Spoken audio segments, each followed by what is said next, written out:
지금 이 순간에도 중동의 하늘 위로 항공모함 전단이 2개나 집결하고 있습니다. 그리고 미국의 한 언론사가 충격적인 숫자를 흘렸죠. 전쟁 확률 90%. 단순한 긴장이 아닙니다. 과거의 핀셋 타격 수준이 아니라 이란 정권 자체를 뒤집어 엎을 수도 있는 전면전이 거론되고 있는 겁니다. 문제는 이 전쟁이 터지는 순간 중동의 총성이 곧바로 여러분의 포트폴리오를 강타한다는 거예요. 유가, 환율, 주식시장, 아무것도 안전하지 않습니다. 지금부터 그 이면에 숨겨진 정치적 계산과 군사적 시나리오, 그리고 우리가 진짜 주목해야 할 변수들을 하나씩 짚어드리겠습니다. 악시오스라는 매체 들어보셨나요? 미국 정가의 핵심 정보를 가장 먼저 터뜨리는 걸로 유명한 곳인데요. 그 악시오스가 정부 참모를 직접 인용해서 이란과의 전쟁 확률이 90%에 달한다고 보도했습니다. 근데 여기서 그냥 넘기면 안 되는 포인트가 있어요. 이게 단순한 군사적 긴장 보도가 아니라는 겁니다. 언론에서 말하는 규모가 우리가 상상하는 수준을 훨씬 뛰어넘거든요. 지난 2025년 6월 미국이 B2 스텔스 폭격기를 동원해서 이란 핵시설을 정밀 타격했던 거 기억하시죠? 그게 이른바 12일 전쟁이었는데 이번에 거론되는 건 그것보다 훨씬 큰 규모입니다. 이스라엘 정부 소식통도 며칠 내로 전쟁이 터질 수 있다는 정황을 흘리고 있고요. 그런데 26년 경력의 전문가들이 주목하는 건 따로 있습니다. 왜 하필 지금 이 민감한 군사 정보가 특정 언론사 하나를 통해서 세상에 나왔냐는 거예요. 기밀이 새는 건 워싱턴에서 흔한 일이지만 전쟁 확률을 90%라는 구체적인 숫자로 딱 잘라 말하는 건 전혀 다른 이야기입니다. 이건 단순한 유출이 아니라 누군가가 의도를 가지고 던진 메시지라는 거죠. 그 의도가 뭔지는 다음 챕터에서 본격적으로 파헤쳐 보겠습니다. 워싱턴 정가에는 오래된 관행이 하나 있습니다. 중요한 정책을 실행하기 전에 먼저 특정 언론사 하나의 정보를 흘려서 여론의 반응을 살피는 거예요. 정치권에서는 이걸 애드벌룬이라고 부릅니다. 하늘에 풍선을 띄워서 바람의 방향을 보는 것처럼 국민들이 어떻게 반응하는지를 먼저 테스트해 보는 거죠. 그런데 왜 하필 언론사 하나만 선택하냐고요? 이유가 있습니다. 만약 여론이 폭발적으로 나빠지거나 주가가 급락하면 정부는 즉각 우리가 한 말이 아니다 라고 발을 뺄 수 있거든요. 창구가 하나니까 꼬리 자르기가 쉬운 겁니다. 실제로 2025년 6월 기습 공습 때는 이런 사전 정보 유출이 없었어요. 그때는 말 그대로 기습이었으니까요. 근데 이번에는 달랐습니다. 전면전이라는 건 기습으로 끝낼 수 있는 게 아니기 때문에 트럼프 입장에서는 국민 여론과 시장의 반응을 미리 확인해야 했던 겁니다. 지금 트럼프가 보고 싶은 장면이 뭔지 아세요? 거리에 반전 시위대가 안 나오는 것, 그리고 주가가 별 반응 없이 조용한 것. 그 두 가지가 확인되는 순간 트럼프에게는 공격을 강행할 명분이 생기는 겁니다. 시장의 무관심이 곧 전쟁의 신호탄이 될 수 있다는 얘기예요. 그런데 이 정보 유출에는 또 다른 타깃이 있습니다. 바로 이란 정부예요. 전쟁 확률 90%라는 숫자가 전 세계 언론을 통해 퍼지면 테헤란 지휘부는 어떤 기분이겠어요? 자기네 정권이 며칠 안에 끝날 수도 있다는 공포감이 엄습하는 거죠. 이게 바로 트럼프가 노리는 심리전입니다. 총 한 방 쏘지 않고도 상대를 협상 테이블로 끌어내는 가장 효율적인 방법이거든요. 이란 입장에서는 지금 극도로 불리한 상황입니다. 작년 전쟁으로 군사력은 이미 소진됐고 경제 제재로 민심은 임계점을 넘었어요. 이런 상황에서 전면전 카드를 흔들면 이란 지도부 내부에서 강경파와 협상파가 충돌하기 시작합니다. 트럼프가 진짜 원하는 건 전쟁 자체가 아닐 수 있어요. 이란이 스스로 무릎을 꿇게 만드는 것, 그게 핵심입니다. 하지만 이 심리전 뒤에는 트럼프 본인의 정치적 위기가 숨어 있습니다. 지금 트럼프의 지지율 그래프를 보면 한숨이 나옵니다. 리얼 클리어 폴리틱스 여론조사 평균치를 보면 반대 여론은 가파르게 올라가는데 지지 여론은 반대 방향으로 곤두박질치고 있거든요. 중간 선거가 9개월 앞으로 다가온 시점에서 이건 굉장히 위험한 신호입니다. 정치 양극화 시대에는 지지자보다 반대자가 더 열심히 투표장에 나가거든요. 공화당 입장에서는 지금 이대로 가면 중간 선거 패배가 거의 기정사실화되는 분위기예요. 트럼프도 이걸 모를 리 없습니다. 경제 성과나 외교 성과만으로는 민심을 단기간에 돌리기가 어렵다는 것도 알고 있어요. 결국 트럼프에게는 강렬하고 가시적인 국면 전환 카드가 절실한 상황입니다. 뭔가 강력한 한 방이 필요한 거죠. 그 한 방이 뭔지는 조금 이따 얘기하고 지지율 하락의 결정적 원인부터 짚어볼게요.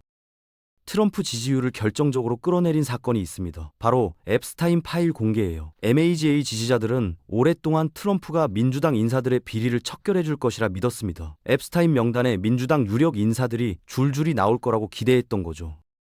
그런데 막상 뚜껑을 열어보니 트럼프 측근들의 이름이 먼저 튀어나왔습니다. 거기다 트럼프 본인의 이름까지 명단에 언급되면서 열성 지지층이 충격에 빠졌어요. 아이스 단속 논란이나 다른 악재들은 어느 정도 지지층이 감수할 수 있었습니다. 그런데 앱스타인 사건은 달랐어요. 자신들이 믿어온 트럼프의 도덕적 정당성 자체가 흔들린 거니까요. 오랫동안 트럼프를 지지해온 40대 자영업자 김 씨 같은 사람들이 처음으로 내가 잘못 본 건가 라는 생각을 하게 만든 사건. 그게 바로 앱스타인 파일이었습니다. 그렇다면 트럼프가 선택할 수 있는 카드가 뭐가 있을까요? 해외 투자 유치나 무역 협상 성과는 뉴스 한 줄로 끝나버려서 민심을 돌리기엔 역부족입니다. 2025년 6월의 핀셋 타격은 당시엔 효과적이었지만 같은 카드를 또 쓰면 임팩트가 없어요. 러시아나 중국은 건드렸다가 자칫 걷잡을 수 없는 상황이 될 수 있으니 애초에 선택지에서 빠집니다. 결국 남은 건 이란이에요. 이란의 핵시설을 완전히 박살내거나 아예 정권을 교체하는 시나리오입니다. 압도적인 군사력으로 이란을 제압하는 장면은 트럼프의 강력한 리더십을 전 세계에 증명하는 동시에 흔들리는 지지층을 다시 결집시킬 수 있는 가장 강력한 카드거든요. 전쟁은 언제나 대통령 지지율을 올려왔습니다. 트럼프는 그 공식을 누구보다 잘 알고 있는 사람이에요. 그럼 실제로 전쟁이 터지면 어떻게 될까요? 먼저 이란의 전력부터 봐야 합니다. 이란은 현재 약 1,800기의 미사일을 보유하고 있습니다. 숫자만 보면 만만치 않아 보이죠. 그런데 결정적인 약점이 있어요. 미사일 발사대가 고작 150대에서 200대 수준밖에 안 됩니다. 한 번에 쏠 수 있는 미사일이 그게 전부라는 거예요. 게다가 발사대 장비가 노후화돼서 재장전에 엄청난 시간이 걸리고 발사 순간 위치가 바로 노출됩니다. 작년에 이스라엘의 정밀 타격으로 발사대 대부분을 잃었던 경험도 있어서 이란은 반격 자체를 굉장히 신중하게 생각할 수밖에 없는 상황이에요. 150에서 200발의 미사일로는 미국과 이스라엘의 방어 시스템을 뚫기가 현실적으로 어렵습니다. 군사적으로만 보면 이란은 이미 상당히 불리한 위치에 서 있는 겁니다. 그렇다고 이란이 그냥 당하고만 있을까요? 이란 지휘부도 마지막 카드를 갖고 있습니다. 바로 중동 전체의 석유 시설을 파괴하고 호르무즈 해협의 기뢰를 대량 살포하는 겁니다. 호르무즈 해협은 전 세계 원유 물동량의 약 20%가 지나가는 곳이에요. 이 길이 막히면 유가는 즉각 폭등하고 글로벌 경제는 순식간에 혼란에 빠집니다. 이란이 해협을 완전히 통제할 능력은 없어요. 하지만 기뢰를 이용한 게릴라식 방해만으로도 수개월간 운항을 마비시키기엔 충분합니다. 쉽게 말하면 이겁니다. 우리 정권이 끝장난다면 미국 경제도 같이 끝장내겠다는 거예요. 핵은 없지만 경제적 상호 확증 파괴, 일종의 MAD 전략을 구사하는 거죠. 트럼프가 이 시나리오를 모를 리 없습니다. 바로 이 변수가 전쟁 결정을 가장 복잡하게 만드는 요인이에요. 그래서 미국이 준비하는 전략의 핵심은 이겁니다. 이란이 반격하기 전에 발사대를 100% 먼저 날려버리는 거예요. 이스라엘의 정보망, 즉 휴민트를 총동원해서 돈으로 매수된 정보원들로부터 발사대 위치를 하나하나 파악하고 있습니다. 위치가 다 파악되는 순간이 실제 공격의 신호탄이 될 거예요. 여기서 또 하나의 변수가 등장합니다. 이스라엘 네타냐후 총리예요. 네타냐후는 3월 31일 전에 예산안을 통과시키지 못하면 총리직에서 물러나야 하는 상황입니다. 그런데 전쟁이 시작되면 얘기가 달라져요. 전시 상황에서는 총리를 교체하지 않는 게 불문율이거든요. 사법 리스크도 전쟁 중에는 사실상 동결됩니다. 네타냐후 입장에서는 3월 31일 이전에 전쟁이 터지는 게 정치적 생존의 조건인 거예요. 미국의 군사적 계산과 네타냐후의 생존 본능이 지금 정확히 같은 방향을 가리키고 있습니다. 그래서 미국이 준비하는 전략의 핵심은 이겁니다. 이란이 반격하기 전에 발사대를 100% 먼저 날려버리는 거예요. 이스라엘의 정보망, 즉 휴민트를 총동원해서 돈으로 매수된 정보원들로부터 발사대 위치를 하나하나 파악하고 있습니다. 위치가 다 파악되는 순간이 실제 공격의 신호탄이 될 거예요. 여기서 또 하나의 변수가 등장합니다. 이스라엘 네타냐후 총리예요.